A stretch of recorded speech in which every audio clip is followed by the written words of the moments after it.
Ini pertanyaan Al-Akh Abu Rumaiso ya. Sejak kapan pendidikan anak itu dimulai? Antum jangan jawab, jangan jawab. Ya. Nggak seru nanti kan. Antum pura-pura nggak tahu. Waduh, nggak tahu nih Ustadz. Kapan nih Ustadz gitu coba? Saya juga nggak tahu sih jujur. Oh, jujur nggak tahu ya. Aduh, malu-maluin muridnya Ustadz Rifki nggak tahu. Ya, ini kan belajar juga Ustaz. Kita belajar juga sekarang ya. Jadi begini. Pertanyaan yang fundamental. Keren ya bahasanya ya. Nah, begini. Pertanyaan fundamental nomor 1. Sejak kapan pendidikan anak-anak kita itu dimulai? Sejak kapan? Antum memulai mendidik anak sejak kapan? Sejak saya memilih istri. Keren, sip. Gak malu-maluin jadi ustadz, jadi muridnya Ustadz Rifki ya. Betul itu. Jadi banyak orang kemudian menganggap mendidik anak itu ketika anaknya masuk usia sekolah. Ya. Mungkin kalau sekarang ya 4 tahun lah masuk pra TK atau PAUD atau playgroup yang lainnya lah, kemudian TK, SD. Nah, banyak di antara kita yang menganggap bahwa pendidikan anak itu dimulai semenjak mereka masuk usia sekolah. Padahal itu sesuatu yang salah. Ada satu contoh yang sangat menarik dari Al-Imam Al-Hasan Al-Basri rahimahullahu ta'ala. Nanti termasuk juga Imam Hasan Basri ini yang kita ceritain kehebatannya dan siapa ibunya. Nah, ini kita harus pengen tahu dong kan. Ya.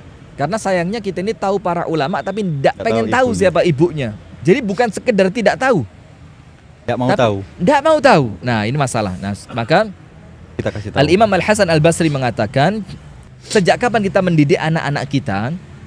Jawaban yang paling tepat adalah semenjak kita memilih pasangan. Jadi jauh sebelum anak kita lahir. Bahkan jauh sebelum proses pembuatan anak itu sendiri. Tapi semenjak kita memilih pasangan. Contoh misalkan anak perempuan nih, contoh jangan GR antum ya. Nah, ini aku khawatir Abu Rumaiso GR nih. Soalnya ada bewoknya. Misalkan anak perempuan nih, anak perempuan. Kemudian anak sudah sampai usia menikah. Dan kemudian datang beberapa calon laki-laki yang akan melamar.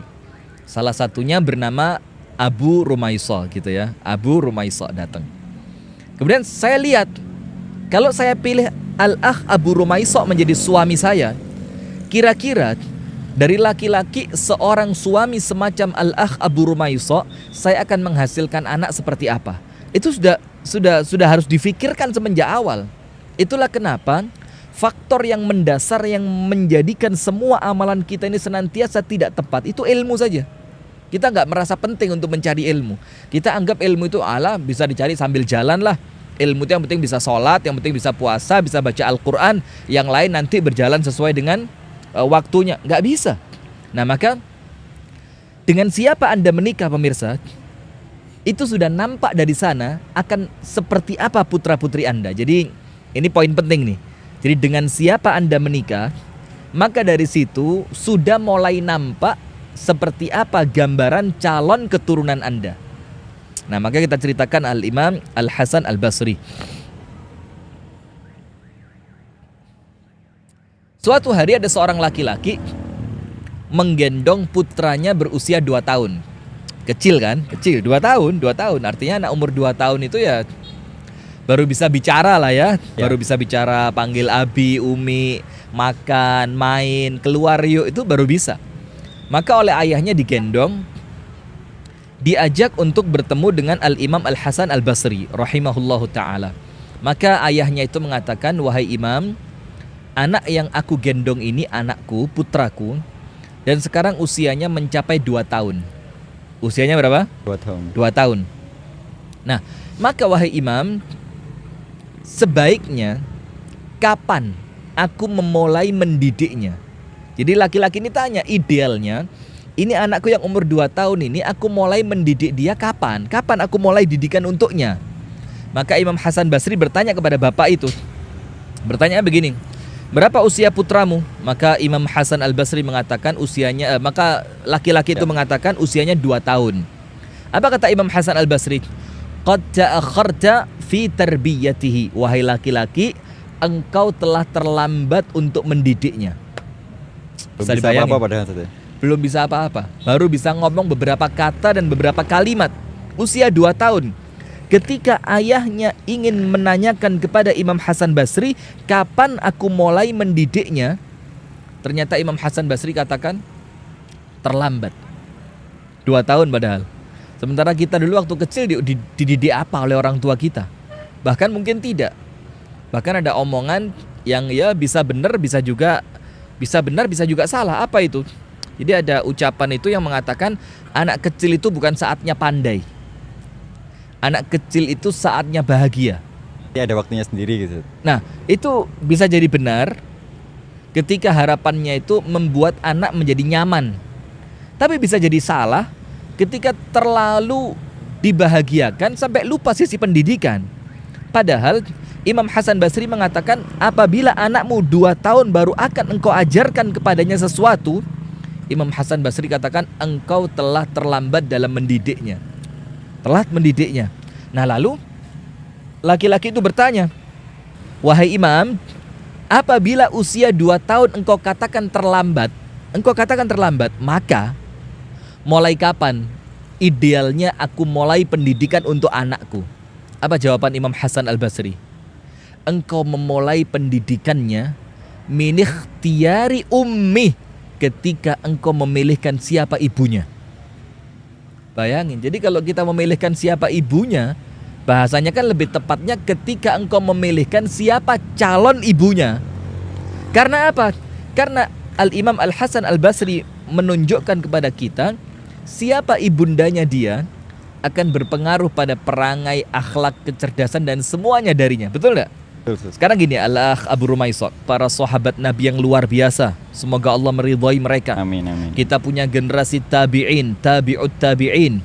Kita punya generasi-generasi yang hebat semacam para ulama mazhab, Imam Malik, Imam Syafi'i, yang pertama Imam Hanafi ya, Imam Hanafi, Imam Malik, Imam Syafi'i, Imam Ahmad. Semoga Allah merahmati mereka semua. Amin, ya. Dan kita punya ulama-ulama panutan yang luar biasa, Asy-Syaikh Abdul Aziz Ibnu Baz, Asy-Syaikh Muhammad bin Shalih Al-Utsaimin dan yang lainnya. Lalu pertanyaan kita, ketika kita mengenal ulama-ulama yang hebat itu, ketika kita mengenal Imam Syafi'i, ketika kita mengenal Imam Hanafi, ketika kita mengenal Imam Malik, Imam Ahmad, kita mengenal Sufyan Ats-Tsauri, kita mengenal kehebatan Anas bin Malik, ya kan?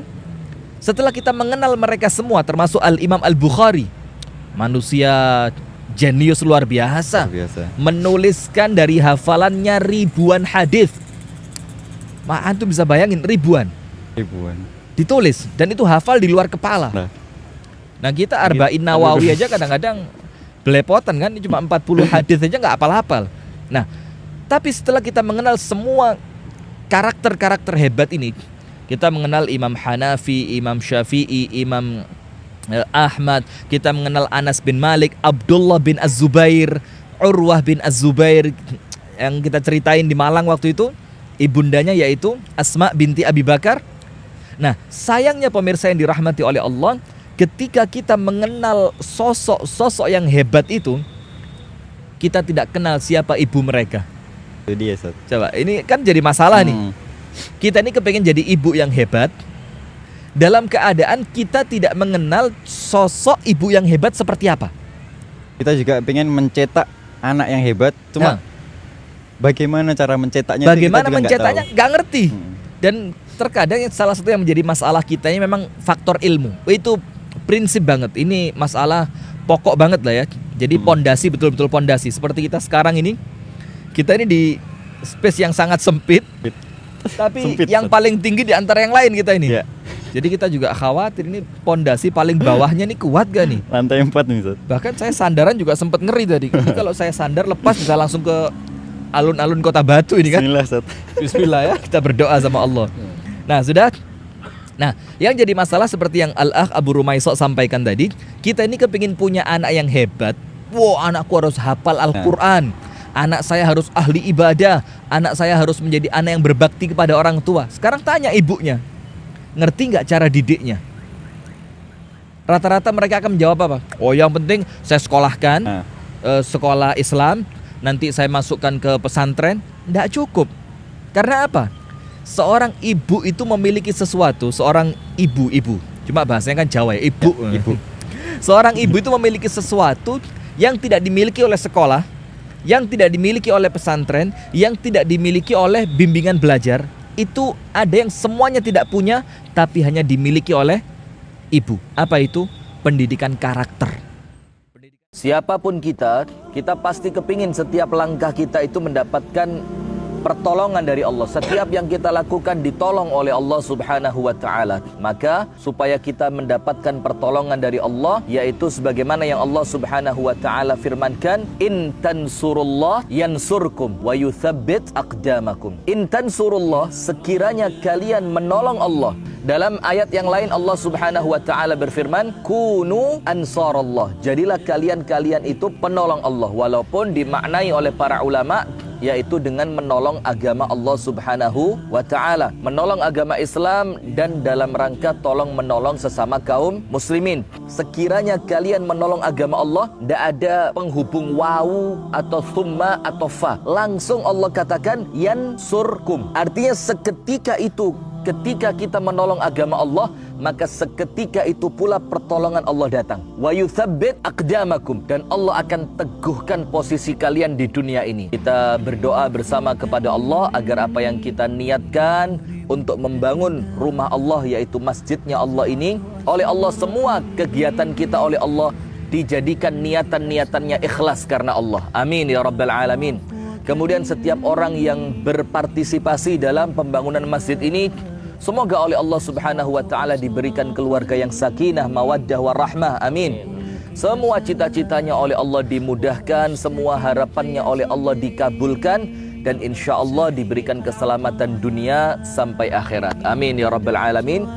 Nah, maka kami tetap mengajak kepada jamaah sekalian, ayo sekecil apapun yang Anda bisa lakukan, ayo partisipasi sebagai bukti kelak kita di hadapan Allah bahwa kita pernah berjuang untuk membangun rumah Allah Subhanahu wa ta'ala. Jazakumullah khair. Assalamualaikum warahmatullahi wabarakatuh.